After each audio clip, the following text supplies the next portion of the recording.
অনেকে আছে না পাঙ্গাস মাছ খায় না, সত্যি কিন্তু অনেকের পছন্দ, অনেকের পছন্দ না। আর যাদের যা পছন্দ না হয়, হাজার ভালো করে রান্না করলেও কি হয়, তারা কিন্তু খেতে চায় না। তো আমি মনে করি যারা হালকা পাতলা মানে পছন্দ একটু করে একটু করে না, তো তাদের পুরাপুরি পছন্দ করার জন্য যদি এইভাবে রান্না করা হয়, আমার কাছে মনে হয় তাদের কিন্তু পুরাপুরি পছন্দ হবে এইভাবে পাঙাশ মাছ রান্না করা, সেম আমি যেভাবে রান্না করলাম।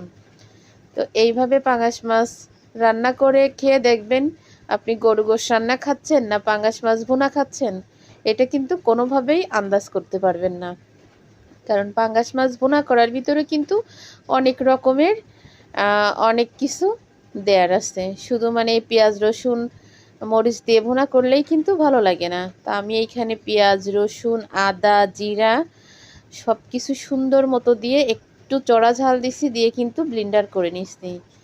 ব্লিন্ডার করার পরে তেল গরম করে মশলাটা দিয়ে কিন্তু সুন্দর করে যখন দেখেন কষানো ভাজা ভাজা হয়ে গেছে, তখন কিন্তু আমি সব রকমের গুঁড়া মশলা মানে সব রকমের গরম মশলা একসাথে করে গুঁড়া করা একটা মশলা দেখলেন তো, ওটা এড করলাম এর সাথে, দিয়ে সুন্দর করে আর একটু নাড়াচাড়াই কিন্তু আমি এইখানে ঝোলের পানি দিয়ে দিছি। যেহেতু মাছ ভুনা করব, বেশি পানি দেওয়ার আমার দরকার নেই। আমি মাছটা কিন্তু একদম ডুবো তেলে কড়া করে ভেজে নিচ্ছি। আর আমি মাছ ভাজি করলেই ডুবো তেলে ভাজি করি। তো এইখানে ডুবো তেলে মাছ ভাজি করে বড় বড় 5 পিস মাছ, কিন্তু এইখানে মাছটা অনেক বড় ছিল।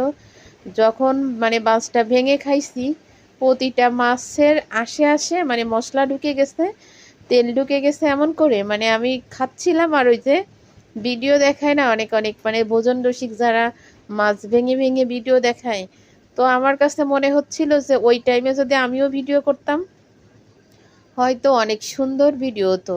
তো এই যে ঝোলের পানি দিয়ে দিচ্ছি একদম কমায়ে, পুরা তেলের ঝোল রাখবো। ওই যে ফার্স্টে যে তরকারিটা দেখছেন ওই হচ্ছে আমার একদম লাস্টের রান্না, মানে একদম পুরা তেলের ঝোল। তো এইখানে কিন্তু আমি মাছগুলাই সুন্দর করে লবণ হলুদ মেখে নিলাম। মাছগুলো কিনেছি মনে হয় 1 সপ্তাহ হয়েছে, তবে অনেক বড় মাছ ছিল, 4 কেজি ওজনের একটা পাঙ্গাস ছিল। তো মাছগুলা দেখেন কি মোটা মোটা, আর একদম আশে আশে যেন সাদা সাদা মানে কোয়া কোয়া হয়ে গেছে মাছের কোয়া। তো কিছু কিছু জিনিস আছে না মানে ভক্তি না হলেও সেই জিনিসের প্রতি ভক্তি হয়। তা আমি তো পাঙ্গাস মাছ পছন্দ করি না, ছেলেরা পছন্দ করে বেশি। তো এই পাঙ্গাস মাছটা আমার কাছে যেন বেশ ভালোই লাগলো। আর পাঙ্গাস মাছ ধোয়ার কাছে কোটার কুইট মানে পরিষ্কার কোটার কাছেই হচ্ছে পাঙ্গাস মাছের স্বাদ থাকে। তো আমি কিন্তু একদম সাদা চামড়া বের করে ফেলেছি। আপনারা হয়তো ওই দেখেন পিঠির মাছ, ওই যে কন্যা